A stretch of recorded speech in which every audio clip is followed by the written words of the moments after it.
Hello everyone. আজকে আমরা পড়ব ক্লাস 9 কেমিস্ট্রি, খুব ইম্পর্ট্যান্ট একটা chapter, atoms and molecules. Atoms and molecules পড়তে গেলে অ্যাটমস অ্যান্ড মলিকিউলসের ডেফিনেশন পড়তে হবে, তারপর তার আরও অনেক রকম কেমিক্যাল ইকুয়েশনস সবই পড়তে হবে। বাট সবার আগে যেটা জানা দরকার সেটা হলো হিস্ট্রি। অ্যাটমসের হিস্ট্রি কি? সো হিস্ট্রি জানতে হলে অ্যাটমসের হিস্ট্রির জন্য আমাদের চলে যেতে হবে around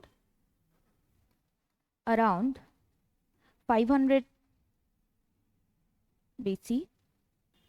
Indian philosopher named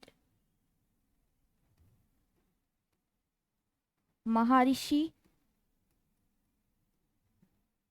Kanad,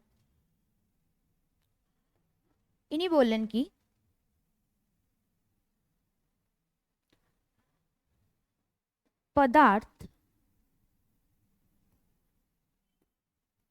পদার্থকে, যেটা আমরা ম্যাটার বলি, পদার্থকে আমরা যদি ডিভাইড করতে থাকি, ডিভাইড করতে করতে করতে এমন একটা স্টেজ আসবে যখন পদার্থকে আর ডিভাইড করা যাবে না। ডিভাইড করতে করতে এমন একটা স্টেজ আসবে যখন এটাকে, মানে আমি যদি একটা ডট দিই, এই ডটটাতেও এটাকে দেখা যাচ্ছে, বাট এরকম নয়। যখন এমন একটা স্টেজ আসবে যে পদার্থকে ডিভাইড করতে করতে সেটাকে আলটিমেট, ওটাকে আর ডিভাইড করা যাবে না। আর যেটাকে তিনি নাম দিলেন পরমাণু।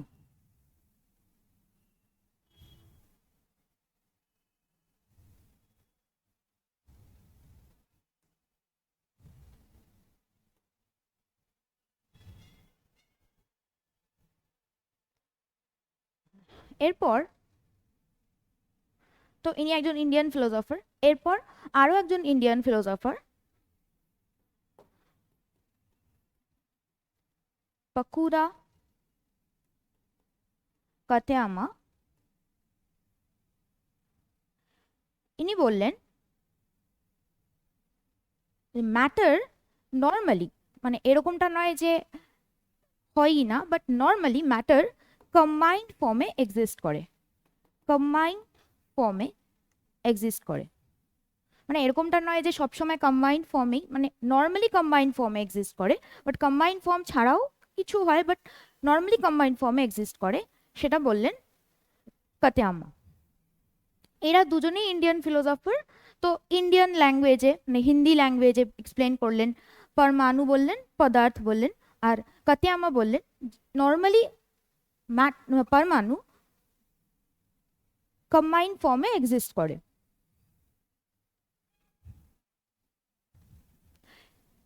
এরপর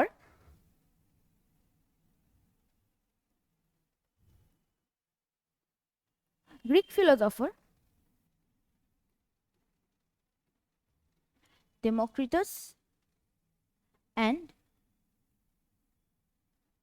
লিউসিপাস, তো আগের যারা ছিলেন তারা ইন্ডিয়ান ফিলোসফার ছিলেন, এরা গ্রিক ফিলোসফার, তো এরা ইংলিশে বললেন, ল্যাঙ্গুয়েজটা জাস্ট চেঞ্জ হয়ে গেল।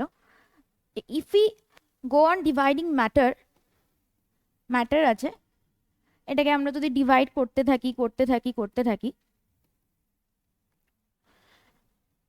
এমন একটা স্টেজ আসবে ডিভাইড করতে করতে when এই পার্টিকেলকে ফার্দার ডিভাইড করা যাবে না, আর তারা নাম দিলেন অ্যাটম। মানে ম্যাটার, তাকে ডিভাইড করতে করতে এমন একটা স্টেজ আসবে সেটাকে ফার্দার ডিভাইড করা যাবে না, ডিভাইড করতে করতে এমন একটা স্টেজ আসবে যে সেটাকে আর ডিভাইড করা যাবে না, সেটার নাম দিলেন অ্যাটম।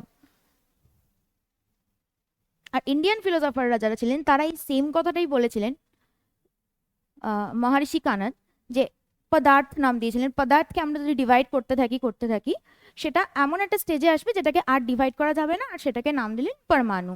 আর কাতেয়ামা বললেন যে নর্মালি এই পরমাণু অ্যাটম কম্বাইন্ড ফর্মে এক্সিস্ট করে, নর্মালি এক্সিস্ট করে,